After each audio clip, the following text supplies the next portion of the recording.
On Wednesday, July 15th, over 100 activists from across the state gathered at the North Carolina headquarters of Blue Cross and Blue Shield to call on the company to support comprehensive health care reform.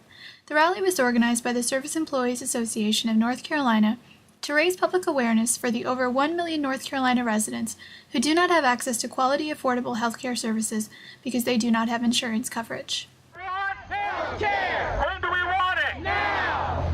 In a very drastic and radical change in the mission of Blue Cross Blue Shield. When I started practicing medicine and when Blue Cross Blue Shield was created as an institution or an organization, the mission was to help with the transfer of funds from the payer, from the employer to the healthcare providers and vice versa. It was not a for-profit organization. Over the years, there has been a very drastic change. As healthcare has become ever more complex, Blue Cross Blue Shield and the insurance field has become ever more complicated and costly. Now, Blue Cross Blue Shield, in my opinion, has acquired a corporate mentality. Listen, you see those glass walls up there?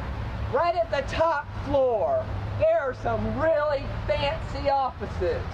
And there are some fancy executives sitting in those offices who are getting paid millions of dollars. And do you know what those fancy executives are plotting? They're sitting up there, I'm sure they're sitting up there right now, and they're plotting how to destroy our healthcare reform. Are we gonna let them do it? No! We're not gonna let them do it. No way! No way! It is up to us in North Carolina to lead the fight against them in that glass wall there. We have to do it. Nobody else is going to do it. Today is the beginning of this war that we are going to lead in North Carolina to put an end to Bob Gretchen and his $4 million salary. They have a 72.5% monopoly on all health insurance sold in the state of North Carolina. That is wrong. It's not only wrong, it's immoral, and we must stop it. Yes. We have Cheryl Moon here and her partner Jerry, and she's got a box of Blue Cross Blue Shield statements and collection letters. He's been diagnosed with a disease that really has no cure, and they keep dunning them, and there's a full cardboard box there of letters. That's the folks who we're representing. The folks who can't afford health insurance because they want to make and increase their profit and sit on their over $1 billion in reserves. It's wrong, and we've got to change it.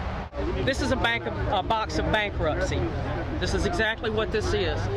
This man has been in the hospital 23 times out of 20 months. They treat him, they send him home. They treat him, they send him home. There is no cure for what he has, but the healthcare system doesn't work. Instead of admitting him straight to the hospital, they send him to the emergency room. We all know that that costs us more money. I finally got to where I couldn't open the bills anymore. I mean, it made me sick every time I opened them because there's no way he can work. He's retired state government. He's a Vietnam vet. He worked at Central Prison for 30 years dealing with some of the most horrible people in the world, and now he can't get adequate health care. Health care that when he and I went to work, we were promised free health care. No more, no more.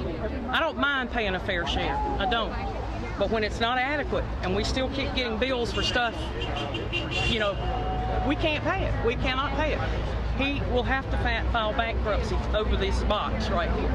So in effect, it's sort of a Blue Cross bankruptcy. Yeah, it is. It's a Blue Cross bankruptcy. And that's just because the health bills are so overwhelming and the insurance doesn't cover. It's not adequate. No. It does not cover his problems. And every time he goes in, it's several thousand, $14,000, $15,000 each time. We want affordable health insurance for everyone. And health insurance is everybody's problem. It doesn't matter, say you're making $70,000 a year. In 10 years, you're going to be paying 40% of your salary for health insurance if we don't do something now. That's not acceptable to anybody. It doesn't matter whether you're making $70,000 a year or if you're making $20,000 a year. Everybody should be able to afford health coverage, and it's a problem that affects us all. Over 46 million Americans live without access to health care because they have no insurance coverage. With growing numbers of unemployed and increasing healthcare-related costs, President Barack Obama is pushing Congress to pass a healthcare reform bill that requires insurance companies to improve access and affordability of healthcare services.